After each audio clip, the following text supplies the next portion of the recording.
father had, I knew that was instilled in me. And while we worked and while I worked, and my wife, even up till she was 9 months pregnant, she was still walking 2 blocks because we only had one car. She'd walk 2 blocks to Appreciate the y'all. Chipotle restaurant to actually make sandwiches, to actually, generate some income so that we can put food on the table. And I knew that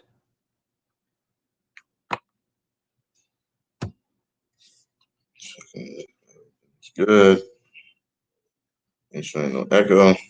my family deserved better than that. So I would spend, I would do odd jobs during the day, spend the evening contemplating businesses that I would want to start. Finally, one day I had a job. I decided to start this company. I started in a 200 square foot office in downtown California. It was really, there was only two pieces of furniture that fit in there, two IKEA desks. One I still have today. And I had the IKEA desk, I had a borrowed computer, a phone, and the Yellow Pages. That's all I had. Every night I would come into the office and I would spend 2, 3, 4, 5 hours just making calls. I gotta get this. Nobody was there.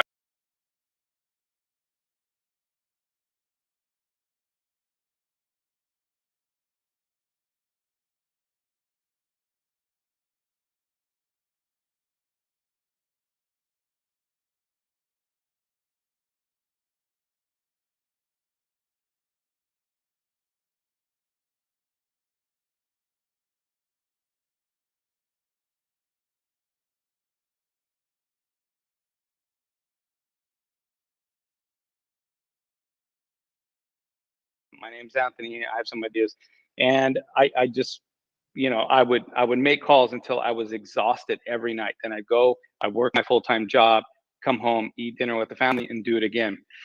I finally built that company up over 20 years. I started that company 20 years ago. Over the course of 20 years, I built that company up to what it is today. Inc. magazine named us one of the fastest growing privately held companies in America. I take extreme pride in that for a couple of reasons. Number one, I built this company, a successful company that has a global footprint. We work with Fortune 500 companies and we work with innovative startups. I take pride in that because I built this company up over 20 years without sacrificing the two most important jobs that I have, being a husband and being a father. I also take pride in that acknowledgement because 20 years in, to get acknowledged as one of the fastest growing companies in America means we haven't stopped innovating. We haven't stopped growing. We haven't stopped pushing the envelope. That entrepreneurial spirit that I started the company with still exists in me today. And one of the things I'm most proud about is that last year, during a pandemic, when my entire industry, 80 to 90% of the ad industry had 2 to 3 different layoffs, and a lot of them closed their doors and went fully remote. In the middle of a pandemic, we moved into our new corporate office that I'm sitting in today, 17,000 square feet. We doubled our staff. We continued to innovate, continued to lean in and push. And last year, 2020, was our biggest revenue year ever. It's such a blessing and it's such an incredible story. But again, going back to why I was running, even though we were having a stellar year, the best year we've ever had, something I'm incredibly proud about, I would drive into work every day and see business after business shut down, franchise after franchise shut down. I'd see third generation restaurants owned by the same family shut down. They'll never open their doors again. I couldn't just sit idly by with the success that we were experiencing and not do something. So that's a little bit of the story of, what I do and how I got here. But my heart and my passion is for small business. It's for families. It's for protecting our rights. And so it was a long-winded answer to your question. Well, no, I think it's important. People need to understand these things. When you look at the person you want to vote for, it's going to be essentially the CEO of California. I mean, you want somebody to have a story, somebody to have been able to build success. It's not always a popularity context. Who's the cutest? Who's the coolest? That stuff is irrelevant. You need somebody That's what that I can don't get the job Brandon. done. That just blows my mind. The idea that we would contemplate electing somebody who's a career politician or somebody with no business background or a celebrity, it actually blows my mind. That's how we got into this problem in the first place. Electing politicians who don't know how to run businesses, don't know how to innovate, don't know how to invent, create. In my job as a CEO, working with so many companies across so many different industries, I get exposed to innovation constantly. Some of the solutions we have for California with regards to water and energy, I'm privy to those because I'm an entrepreneur, because I work with top CEOs and executives and inventors and engineers on the front lines of cutting technology that are changing the world. I get to, when I'm excited, I think about the day that I'm in Sacramento and I could pick up the phone and have a coalition of the brightest and best minds at the table working on all of the complex problems that California has. We need innovation. Entrepreneurs innovate. An entrepreneur takes something and they break it and then they reassemble it because they want to know how it works. They want to innovate. They want to make it better. Politicians don't do that. Celebrities can't do that. And if you don't have a business background, you wouldn't know where to start. Right. And I think that's one reason I like Donald Trump is that he had no political background, but he had a business background, empire. He worked with people all over the world. And I think that's incredibly important when you're in a position like that. So I got a couple questions. I'll try to make them real quick because I want to ask you a few of them. One is what is your take or what is your thoughts about abortion? People keep asking that. I'm pro-life, period. End the story. I believe I believe we need to protect all human life, even the unborn. Yeah, I figured, as a Christian, every Christian a man that says I'm a Christian, they should be pro-life. We shouldn't even ask that question. It should be like, are you a Christian? I was literally going to say that. I'm so surprised that I get asked that question. I mean, I've made my faith known, my position known. I can't imagine that somebody that's come out speaking on the topics that I've spoken about could be pro-choice. I don't get it. I'm 100% on pro-life. Without a doubt. And so people want to know, because DeSantis is a rock star. DeSantis is really making waves in Florida. A lot of people, want to know, are you going to be that type of a governor of California? Are you going to make waves? Meaning that, what are you going to do about CRT? What are you going to do if the Delta variant and all these other stuff that they're pushing from the federal government? Like, what is going to be your reaction? I want to know first from the CRT perspective. And then the second one is shutting down a state in the midst of what they would consider the new strain of a pandemic. So first of all, I think DeSantis is innovating, and I commend him for what he's doing. He's swimming upstream. But I will tell you this, we're going to make DeSantis jealous. DeSantis is going to want to make Florida California because I believe he's doing some incredible things. And honestly, he'll be one of the first people I put on a plane when I take office to have conversations, look at his playbook, kind of understand what he's done. But California's different. California's unique. We're not going to make California Florida. We're going to make California California. So we'll, just like an entrepreneur, we'll sit at the table and I like ideas. I like people to share ideas. I like to look at things from different perspectives. So I think he's doing an amazing job. But for California, we need to do even better than that. And so we are. And DeSantis will want to make Florida California. With regards to critical race theory, I mean, we live in a society right now that wants to focus on every single thing that divides us, every possible trigger to divide us. That's what our society is peddling. And so we need to remove critical race theory from every school across America. And if we have to start in California, we'll do that. And with regards to shutting down the state for variants, look, the virus did not cause a pandemic. Our overreaction to it did. And so what we need to do is we need to be smart. We need to be mindful. We need to take precautions, but ultimately shutting down the state, churches in my state will never be shut down again. Businesses will never be shut down again, because the idea that government can pick and choose which companies are essential is absurd. Every company is essential to the community it serves and the people it employs. So there will be no shutting down of our businesses, our churches. And, I will stand against any idea of, implementing vaccine passports or mandatory vaccinations. But I will surround myself around the brightest and best physicians, doctors, surgeons, scientists, and we will look at every problem, including variants that come up, and we will tackle it. We will address it. But most importantly, we will communicate and educate our population so that they can make the best decisions for their family.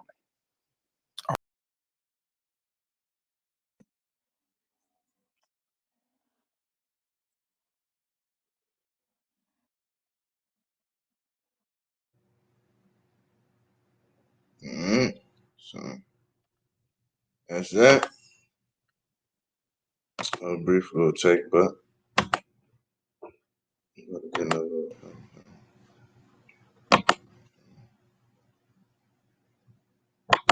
Great.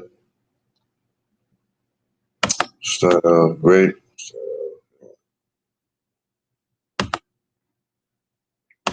Tells needs you.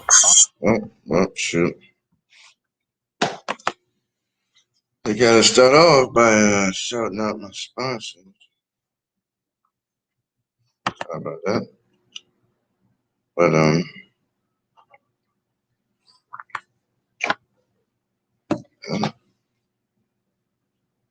shout out to my sponsors real quick. One second. Let them know I'm actually here. Okay, come on in. I'm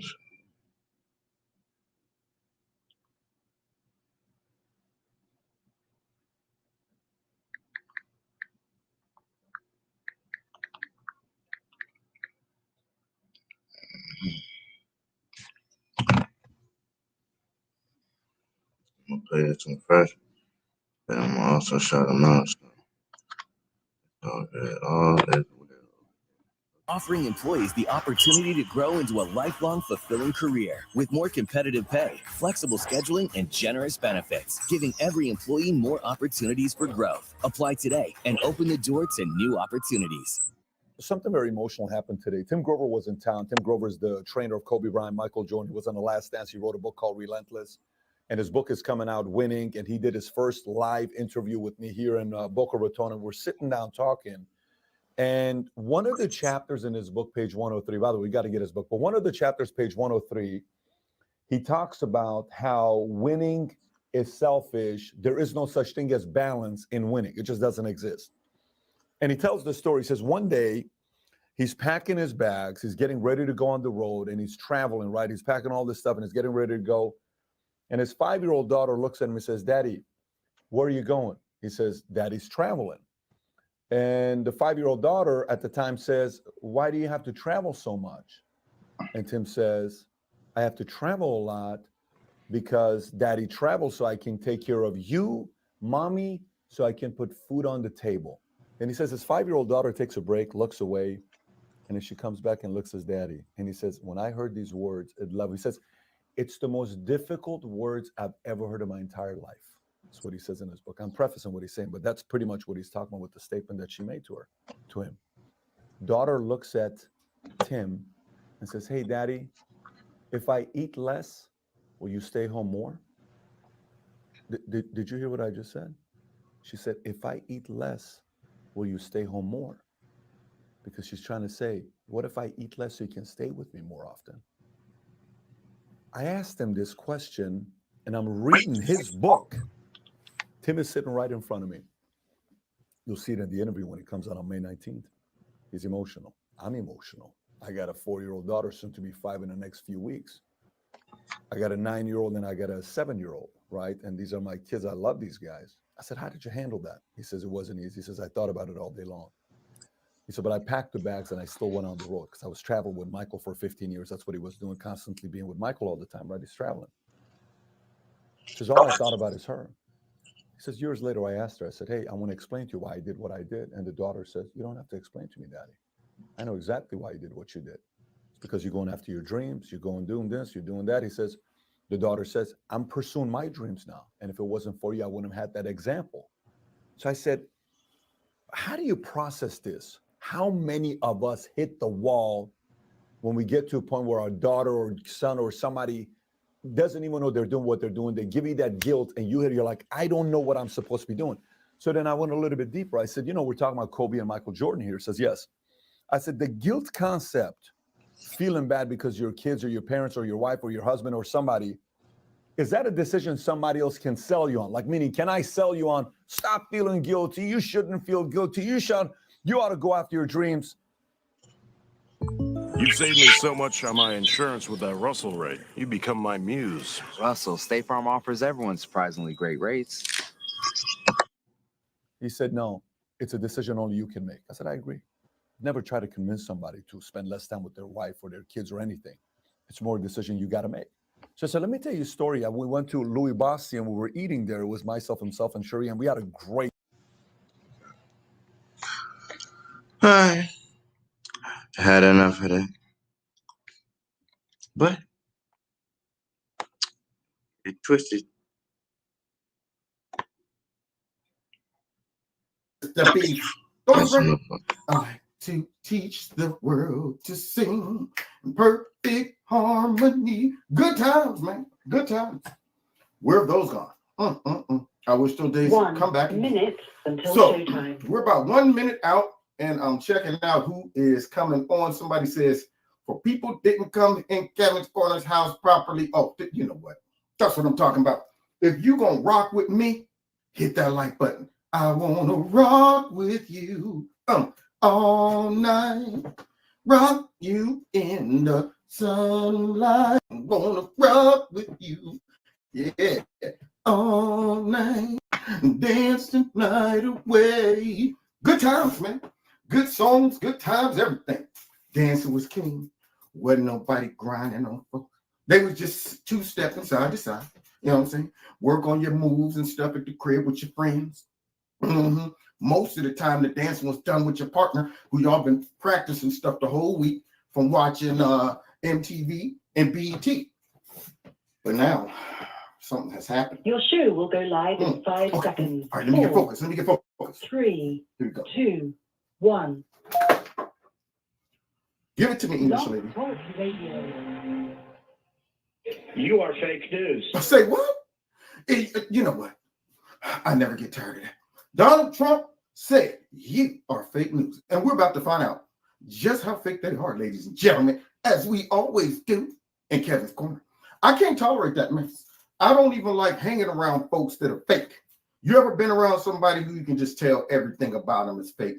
I mean, the way they talk, the way they try to fit in, all the stories that they tell you, like, come on. You're trying to match me pound for pound with your adventure and all of that mess, or your issue. You know what, man? I mean, that ain't nothing. Guess what happened to me? I mean, is this anything you can do? I can do better. I can do anything better than you. We're not playing that game. How about you just be real? But I can see through you. There's a lot of fake people out there. You got Chameleon Kamala Harris. I don't even see how anybody could not see through that fakeness. I wonder if her husband knows that she's fake like that. I mean, did he get the real Chameleon? I mean, I'm questioning that stuff. When you look at all the Democrats, you don't know what you're getting, really. You really don't know what you're getting. It's like truly a box of chocolates. Who knows the real Nancy Pelosi? I mean, who knows the real Chucky Schumer? Who knows the real Mad Max? Nobody. I wonder if they know themselves. I wonder if Nancy Pelosi knows that she's Beelzebub manifested in the flesh. I wonder if she knows that. Or is she walking around thinking she's just nasty, which she is nasty, but you know what it is. Anyway, so welcome to Kevin's Corner, where I try to have a little fun, some good times and stuff while we're talking about this nonsense, and then see if we can make some sense out of this. So if you ain't got nothing to do for the next 2 hours or so, kick it with me. But as you're kicking it, hit that like button. Also, don't forget, if you call in, let's make it brief. Let's make it quick. Get to the point because we got a lot of stuff to talk about tonight. Starting off with an announcement from the man who y'all just heard say, you are fake news. This came hot in off the press. I had all my clips organized, ready to go.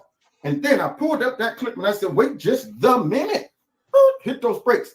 Let's see what President Trump has to say. Here we go. I just want to say that I stand before you this morning to announce a very important and very beautiful, I think, development for our freedom and our freedom of speech. Oh, freedom. I like that. And that goes I like to all freedom. Americans. Today, Freedom. in conjunction with the America First Policy Institute, I'm filing as the lead class representative a major class action lawsuit against the big tech giants, including Facebook, Google, and Twitter. Wait a minute, y'all.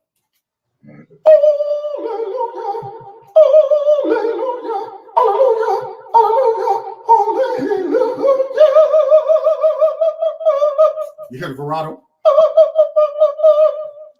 Hallelujah. Did y'all hear that?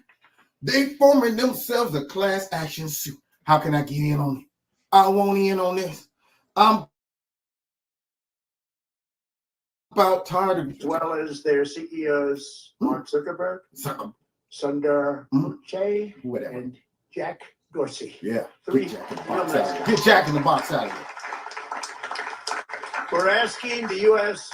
District Court for the Southern District of Florida to order an immediate halt to social media companies' illegal, shameful censorship of the American people. And that's exactly what they are doing. I agree. We're demanding an end to the shadow banning. That's me. Stop to the silencing, listing, banishing, and canceling that you know so well. It's getting saucy, y'all. It's getting real saucy. And see, this is why they have never gave up their campaign against Trump, even after he was out of office. Because they know by constantly attacking him, they can try to just bog him down with stuff and kind of throw a water on his fire, because everybody still rallies around him. They know he's still working on behalf of the people. And they know that the people has his back. So they cannot really let up on Trump. That's why you got all these silly lawsuits going on up in New York. All of this silly mess. Constant attacks on Trump. Trying to look into all that other garbage. We want to find out what happened on the 6th. Like they don't know. Because they know it's things like this that impede their progress of world domination. Okay. So now, class action suit coming. Now, granted, we don't know what's going to become of it. I know in some cases, class action suits allow anyone who feels like they've been a victim of a particular organization to get involved in that as well. Now, if that's the case with this one, I'm calling Legal Shield tomorrow and saying, can I get in on this one? Because I got evidence all through my emails that YouTube been doing the same thing to me. So let's find out a little bit more before we go on to the next story. Our case will prove this censorship is unlawful, it's unconstitutional, and it's completely un-American. We all know that. We all know that very, very injunctive relief to allow prompt restitution. Restitution. Really, restoration. And so we should get restitution for their prostitution, because they're getting prostituted by the Democrats and the globalists and all of that stuff. So my question is, where's my restitution? All of those commercials that magically just was not suitable for advertisement during my videos. And I'm thinking to myself, says who? Did you call up Coca-Cola and say, excuse me, before we put your commercial on Kevin's Corner video, you mind reviewing it and telling us if it's making that choice off of whatever rubric they got set up? The reason my channel has decreased in years, actually it fell off in like months, just stopped completely, hit the brick wall, boom, nothing, no more forward progress. All of these anomalies just seem to always happen to us conservatives, which is a little suspicious to me. So I better look into it a little more. Let's continue. you can about 20 other things, and it has to be prompt because it's destroying our country. Oh, it is. Of my accounts, in addition, we are asking the court to impose punitive damages on these social. All right, hold on. Let me get my calculator. All right, it's time for the calculator. It's time for the calculator. Let's see. All right, Kevin's Corner, lack of commercials, mental damage, anxiety, post-traumatic syndrome. I'm scared for my life. Reparations from YouTube and all of it, and being black too. I think I calculate that I need about $7 gazillion in Joe Biden's terms. See, that's a Joe Biden number. 7 gazillion billion. Yeah, that's what I want. $7 gazillion billion for damages. I'm not greedy. Let's continue. Giants. We're going to hold big tech very accountable. This is the first of numerous other lawsuits I assumed, and I think it's going to be a very, very important game changer for our country. Let's pray that it does, because that is the single greatest threat right now to us. When you can start controlling what people say, you ultimately can control what they think. You can shape the minds of folks based on using them like some lab rat. In other words, this, when you see those mazes in those labs where the mouse or the rat thinks that they're going in a direction to get the cheese, but they don't realize that people are sitting there with white lab coats observing up top in a certain direction. And that rat thinks he's getting it all in. Like, oh, wait, I smell something this one. Let me go this way. He thinks he's making his own choices. Comes to that little cheese door or whatever, and like, man, I did it. No, they did it. They made sure that they blocked every direction that you would have went in on your own to guide you to a determined conclusion. And that's what they've been doing on social media. They've been driving people's mind, their thoughts, their opinions straight to a conclusion that they want by silencing folks, intimidating folks, threatening to snatch folks' channels off, threatening to ban them. When you can ban the president of the United States, you got a little too much power. So maybe something will happen, maybe it won't, but there's more. Trump has something else to say. Check this out. The report came out, as you saw, 2 weeks ago. My name wasn't even mentioned. That was an unfortunate event. I say, though, however, people are being treated unbelievably unfairly. In regards to when what, you Trump? look at people in prison and nothing happened. And they burned down cities and killed people. There were no guns in the Capitol. No? They burned down, except for the gun that shot Ashley Babbitt.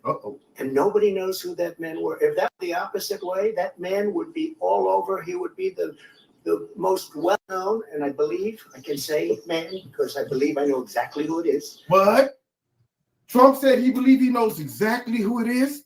That rascal probably is concerned. He probably like, now listen, y'all, don't let Trump leak my name. Okay, I did, man. I hooked you up. Now you gonna, if you let that dude, hey, whoa. Y'all ain't gonna suicide me, are you? Y'all ain't gonna suicide me. Okay. So then, hey, look, don't be letting him leak my name. Do something to stop that mess.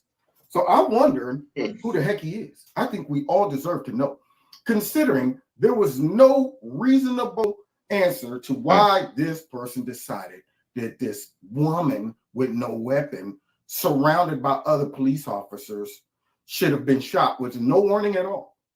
None at all. I couldn't even believe it. When I watched that scene and got that clip, I said to myself, now I see the gun, the coward that's about to pull the trigger, who didn't come out. All you saw is the hand come out of the side of the corner. And I'm thinking to myself, wait a minute, surely this man is not about to shoot this lady. And sure enough, he did.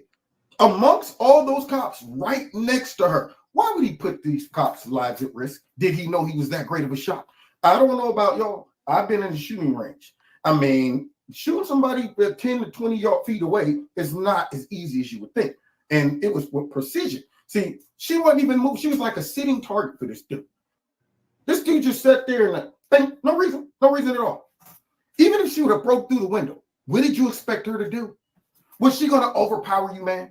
You are a weak man if you had to shoot her because you're thinking she's threatening your life. And Trump is right. If, for whatever reason, this was a liberal, a Black Lives Matter person climbing through that window, an Antifa person climbing through that window, and that person would have shot someone in the same context, they would drag this dude out to the middle of the courtyard, probably without a trial, and just string him up. They would come up with some medieval torture for this dude. All right, we're gonna rack him, stretch him. This dude would be treated like William Wallace. We're gonna put on a pot. Know this guy's name. Unreal. Trump, finish up. 2 trucks. But he would be the most well-known person in this country, in the world. Yes, he would. But the person that shot Ashley Babbitt, boom, right through the head. Just boom. There was no reason for that. No. And why isn't that person being like opened up? And why isn't that being studied? They've already written it off. They said that case is closed. If that were the opposite, that case would be going on for years and years. And how? So Trump, he's back in some capacity. And that is why I feel that they are constantly still attacking him and trying to demonize him and tie him and link him to, I guess, what? A rebellion, link him to terroristic activities, link him to exciting all of this unrest and mess like that. When in reality, it is these weasels that are doing it. Speaking of weasels, I had to stop what I'm doing because I'm about to ruin the image and the style that Eric Fartwell is used to. So last night I'm putting together these clips and I almost forgot about this. I saw this clip a couple of days ago and I directly sent it to my Facebook inbox so I wouldn't forget it. And guess what I did, y'all? I forgot it. So I happened to be going through my Facebook inbox and I was like, oh, I forgot about Eric Fartwell. So we need to talk about this disgusting piece of dust. This dude right here, y'all about to hear something from this dude that made my blood boil. He's the worst of the worst. What can we come up? Is this dude what? He's a slug. He's a snail. He's game. What's going on? Hi, DJ. How are you? All is well. Been working and working. Man, just all. Yeah, it's been a lifetime. Yeah. I just ain't had the energy. Just like anybody else, if you doing everything else. But other than that, yeah, I've been good. Everything's been moving along. You know, effort now for a big payoff later. Very gratification. There you go. I mean, you've done a lot of things. I think you've done a lot since the last time, since the beginning of the year. You've been pretty busy, right? Yeah. I've been putting more money to my business. So my business is getting way bigger. Good. Matter of time before I'll be able to quit my job. So that's the goal. Oh, wow. Not to depend on nobody else. Well, Move on up. So what's the topic of the night? I'm just gonna pop in for a few minutes and then I'm gonna pop out. Lots of things going on. Yeah, sure. Well, one of them definitely is the Second Amendment and reclassification and this tax system and all that stuff. I was gonna go over that and give some commentary about that and go from there. I know that's definitely. I haven't been talking about that lately, but I was waiting for certain definite things to happen, so that's why I wasn't really bringing that up. But yeah, right now is the time because it's past certain periods where the review stage is just about up with certain things, and they coming up with ways to tax you on every single little thing. So you don't even want to be a gun owner anymore.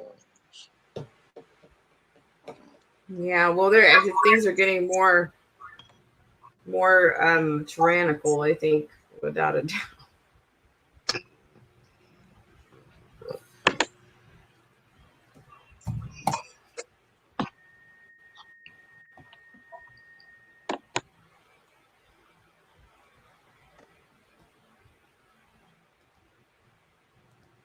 Everything going on good in your neck of the woods, though?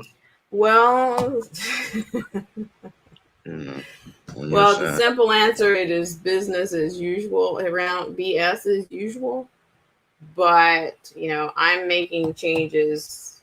I will be. Dare I say, this place is dying on the vine. It's pretty much done, and change is coming soon.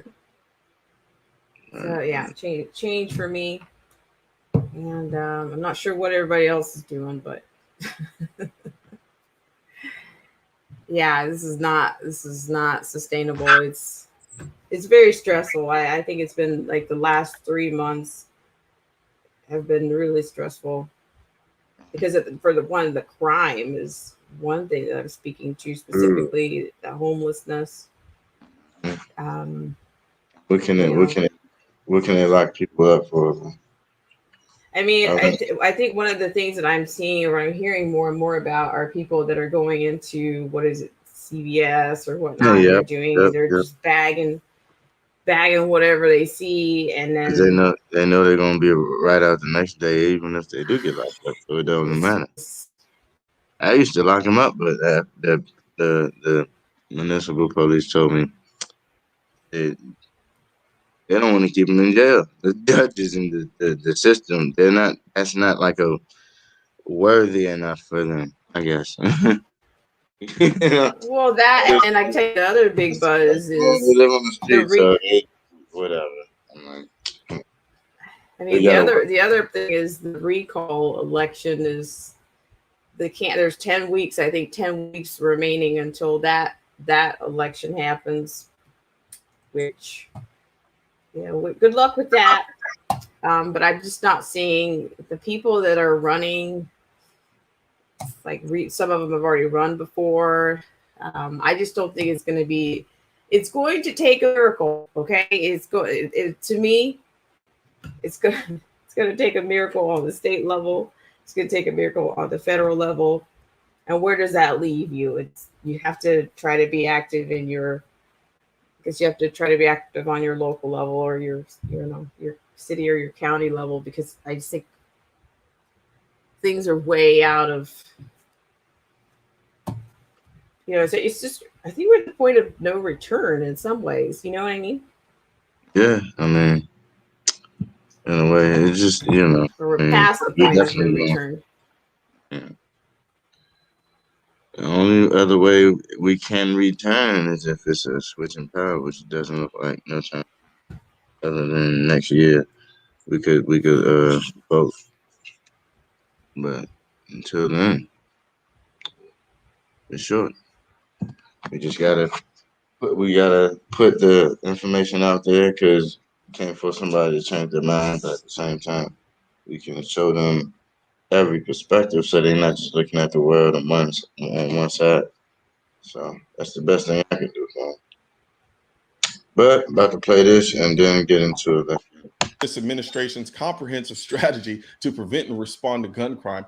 Joe Biden said this. Those who say the blood of patriots, and all this stuff about how we're going to have to move against the government.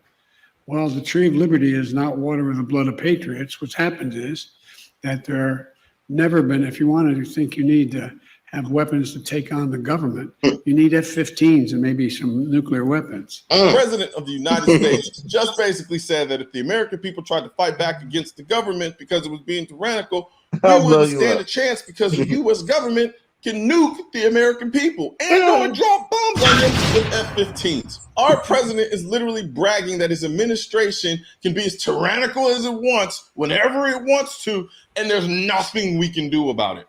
This is insane. This isn't the response from a person who believes in the freedoms of this country. This is the response of a maniac who thinks he's a supreme leader. For crying out loud, the U.S. government can't get away with dropping a nuke on our most threatening foreign enemies. If China attacked us tomorrow, using a nuclear weapon wouldn't even be a consideration. But Biden and his administration actually are talking about dropping nukes on the American people for wanting to protect their rights. This is just dumb. And yet he says this nonsense like it helps his argument, saying the American people's AR-15s would do nothing against the U.S. government because they'll just get nuked. Literally, It's sad. The founding fathers wrote the Second Amendment. Sad. In the It's dangerous first is what place. it Government is. who is willing to drop a nuke on its own people is Reckless. the I mean, this embodiment is of a tyrannical government. Not to mention the U.S. government dropping a nuke in the U.S. is the moronic equivalent of throwing a grenade in my bedroom to get rid of the home intruder who just kicked in my bedroom door. It's dumb. If AR-15s are so useless against a tyrannical government, why are you worried about us having them? It can't be because you want to save lives. More people die from knives and hammers than they do AR-15s. And I don't see you trying to ban those. The vast majority of gun deaths are committed with handguns. But you know damn well you can't ban those. Way too many people have them, and no one is going to stand for that. Besides, last I checked, the war in Afghanistan has been going on for 19 years, and they don't have nuclear weapons or F-15s. All they have is sandals, sand, and AK-47s. So you want to tell me again how you can't take on the government unless you have nuclear weapons or F-15s? Truth is, they are threatened by our ownership of AR-15s. Because of the Second Amendment, the American people are collectively the most armed people in the world. Other countries gawk at us because they can't believe how much power and freedom we have compared to them. Dictators of other countries laugh at the leaders of the US because they can't believe how much power the American people have over their government. That is why you can't just unilaterally make us do anything in this country. Sure, you try to dip your toes into the water here and there and play your little divide and conquer games between the American people to see how far you can go before we collectively rise up and tell you to piss off. But you always have to walk that tightrope with the American people, because we vote you in, and if we don't like what you do, we vote you out. As a people, we may differ in our opinion of who should be in power, but I assure you, you can only push your tyrannical aspirations so far before you unify enough of the country to get you out of there. Don't let what happens in other countries gas you up. They don't have a Second Amendment like we do. So when their government overreaches, the people can only throw sticks and stones. But in America, we have the Second Amendment, so that it would mean any government with tyrannical aspirations would think twice about trying it. Because if you push the American people to the point where we have to physically fight back against a government, we won't be throwing sticks and stones. We'll be throwing 223s and 762s. So stop trying to gaslight the American people by insinuating that pro-2A people want to overthrow the American government. The Second Amendment is not about using guns to arbitrarily overthrow the government. It is about empowering the American people to the point that it deters any government from trying to oppress us. And if said tyrannical government pushes forward in spite of said deterrent, the American people actually have the means to do something about it. As far as I'm concerned, based on the way Joe Biden and his administration talk about the Second Amendment, they are nothing but aspirational tyrants who have the misfortune of being in a country with a strong constitution. They see the Constitution as a blockade to their lust for power instead of being protectors of people's rights. So again, anything that seeks to challenge any government overreach, Biden and his administration take it as a personal slight. But they also know that because of the Second Amendment, they have to convince you to give up your power as people. Currently, the AR-15 is the most popular rifle in the country. So they know that if they don't try to slow the popularity of the AR-15 now, it will become untouchable, just like handguns are, because there will be too many people who own them that won't be willing to give them up. They know once people experience the self-reliance of owning an AR-15 for their defense, they won't depend on the government as much for their safety, which means they lose power, because the only thing that they ever sell to the American people is bigger government and overdependence on the government. There was a time the leaders in the founding generation of this country bragged to the world that the citizens had the power to overthrow the government at any point because they cherished the consent of the people that they govern. Yet in 2021, Joe Biden and his administration is bragging to the world that he and his administration could crush the people they govern at any point. And personally, that should terrify you. You know how frightening it is to think about what happens in the moments before, during, and even days after having to use your gun in self-defense? When you first start carrying a gun for protection, it can be a very scary and nerve-wracking experience, especially if you haven't gotten the education and training you need to feel confident. I've been there myself, hoping I never have to go through a self-defense shooting, which is why I'm a member of the USCCA. As a USCCA member, you can eliminate some of the stress of carrying a gun for protection by accessing the amazing wealth of firearm education, training, and current state-specific gun laws of your state or states you may travel to. This can help you be prepared for, or hopefully even avoid, a self-defense incident. As a bonus, members automatically become insured on the self-defense liability insurance policy purchased by and issued to the USCCA. Click below to learn more. I'm sure the YouTube algorithm is going to do a phenomenal job of suppressing this message. So please share this video with as many people as you can so we can beat the algorithm and get our two-way message out to the masses. And there you go. You know, I mean, well, I mean, they've been going pretty hard at it for a while on the Second Amendment, and there's always something. Anytime we get a victory on it, it's good, but they're not going to stop, and that's pretty much all I wanted to add. That's pretty much all I wanted to add, and of course, there's recall election drama going on out here, and that's all I got. All right, appreciate you for coming on. Well, thank you, and I will see you on the next time. All right. Peace. Take care.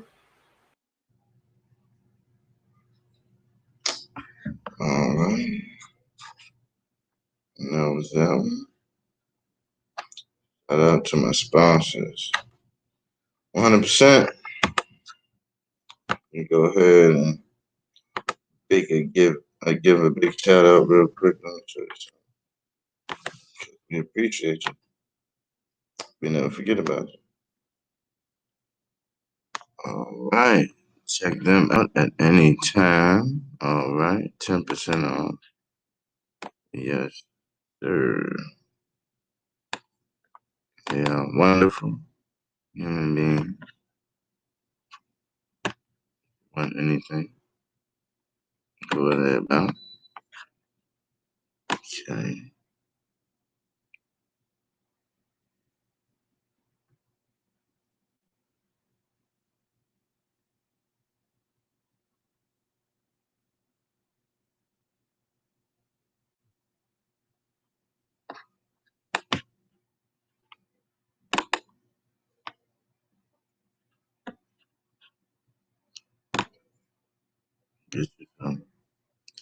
Get you some 100% healthy, 100% good.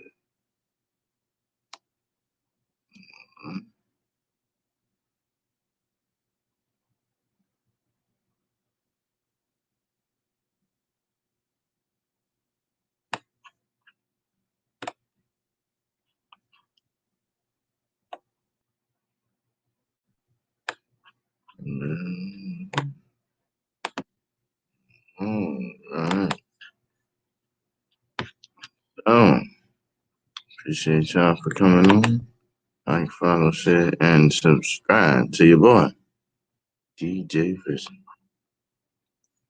Till next time. Peace.